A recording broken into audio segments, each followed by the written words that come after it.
For the majority of Britons, Queen Elizabeth II was the only monarch they had ever known.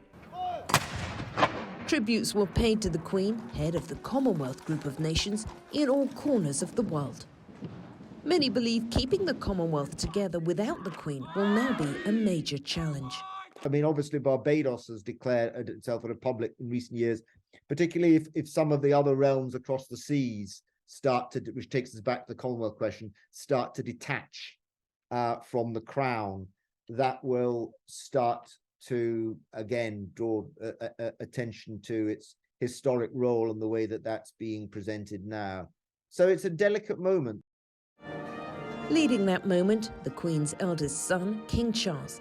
As Prince Charles, he had more freedom to pursue his own interests and charitable causes.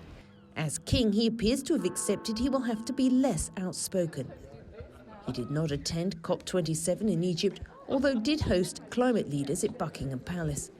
Some observers say Charles will inevitably struggle to wield the influence his mother did. There's one really that always stands out as kind of the monarchy. If you look at French magazines or German magazines and they say the Queen, they used to mean Elizabeth II. But with her passing, I do think that kind of changes a bit, the balance really, and the Windsors no longer really are the global brand.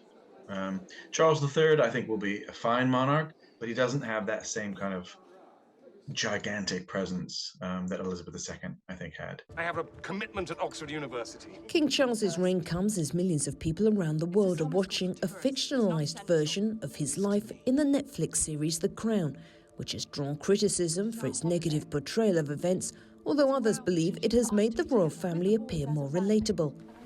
Opinion polls show that anti-royal sentiment is on the rise in the UK, with 22% of people telling pollsters Mori in May that it should be abolished in favour of an elected head of state. In hopes of boosting the monarchy, King Charles's coronation is being described as a celebration of his reign. The coronation will take place during a cost of living crisis, with millions of Britons facing intense financial pressure. King Charles may well be aware that lavish displays of wealth could prompt renewed questions about the role of Britain's monarchy.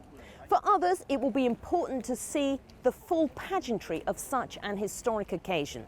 Balancing all this will be up to the King and palace advisors.